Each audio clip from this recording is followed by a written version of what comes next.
All right. And so for this last section, we're just going to look at one specific institution and we'll see how it persists into the present. And it'll hopefully give you some idea of how these institutions can really matter in a long run sense. Okay. This is all from a paper by Melissa Dell.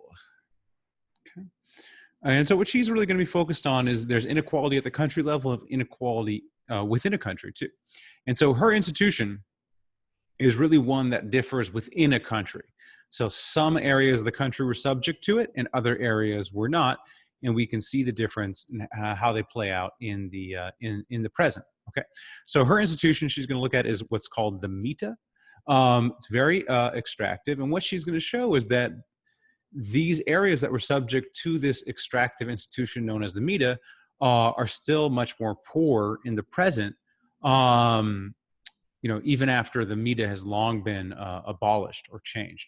So this is a mining Mita institute by the Spanish. It's based on an existing Incan institution.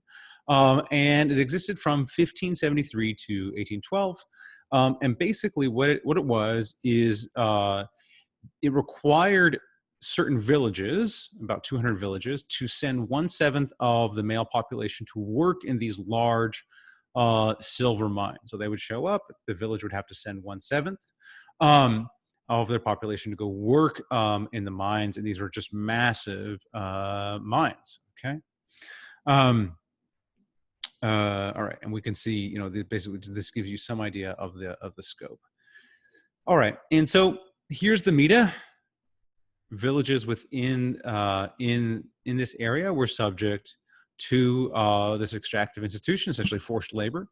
Here are the mines. Okay. And what she's going to do is she's going to study this area right here. Okay. Now the reason for that is she wants to hold everything else constant. She wants to run it like an experiment with a control group and a treatment group. Her treatment group is going to be the villages inside this area that are subject to the institution, to the Mita. Her control group are going to be villages just outside, and this is showing the elevation. So the reason she's using this area is there's enough population with similar geography. Notice here's the coast down here. You don't want to compare a coastal town to one of these towns because obviously there's lots of other differences. So what she's going to do, she's going to compare towns right here that have roughly similar geography to towns in here. The difference being the Mita. So she needs an area with enough population on both sides and similar geography, and hence this is that area. And here are the results.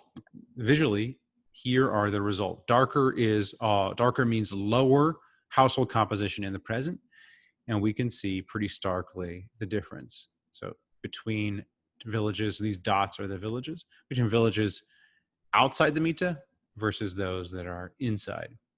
This is on children stunting, which is a measure of nutrition that children get when they're young. So you're more likely to have your growth stunted if you don't get proper nutrition. So we could look at this as a proxy for wealth or development. And again, that maybe is measured a little more better than this household consumption, which may be subject to misreporting or whatever. And then the results here are even more strong. You can see, outside the Mita, there seems to be much more food for young children than inside the Mita. And again, remember, this is today. This is 200 years after the Mita is abolished. So it's not like, this thing is going to have direct effects. Okay. All right. So why is that? Okay, so essentially what Melissa Dell is arguing is that if I'm setting up why this persisted is essentially if I'm setting up a large scale farming system, a hacienda, I'm not going to put it in the Mita where my labor force is going to be subject to this restriction, and so there's going to be very few large landholders in these districts, in these Mita districts. And this is how this is going to persist, okay? Because if I'm a large landowner, I'm going to be able to advocate for myself and I'm going to be part of the elite, so I'm going to advocate for some roads, maybe not the level of roads as we would have in a settler colony, but some roads. And I'm going to have some low level of education. Think about it, like we have like forced labor over here with the Mitas.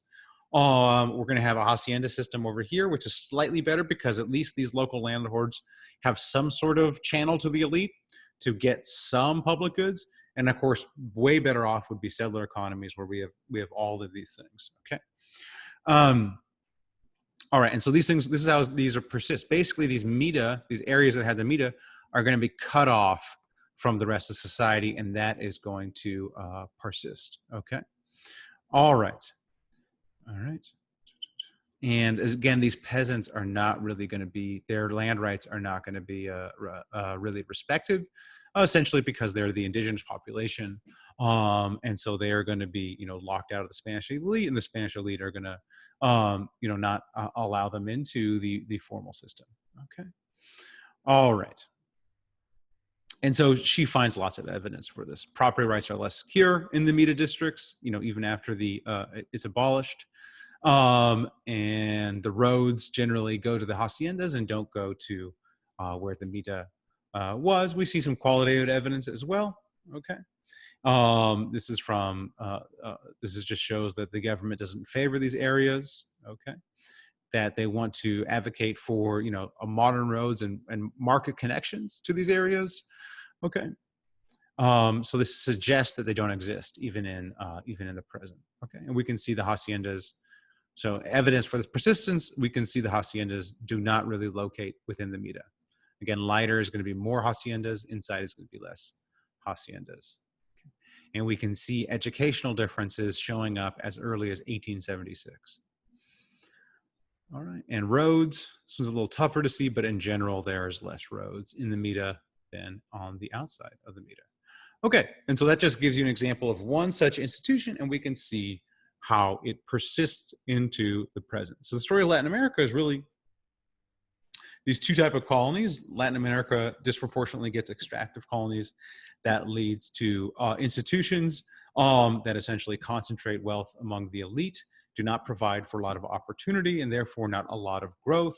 And so we fast forward to the present, these institutions are serving the elites well in Latin America. They're like maintaining their wealth, but the countries themselves have not grown to the extent that the US and Canada has.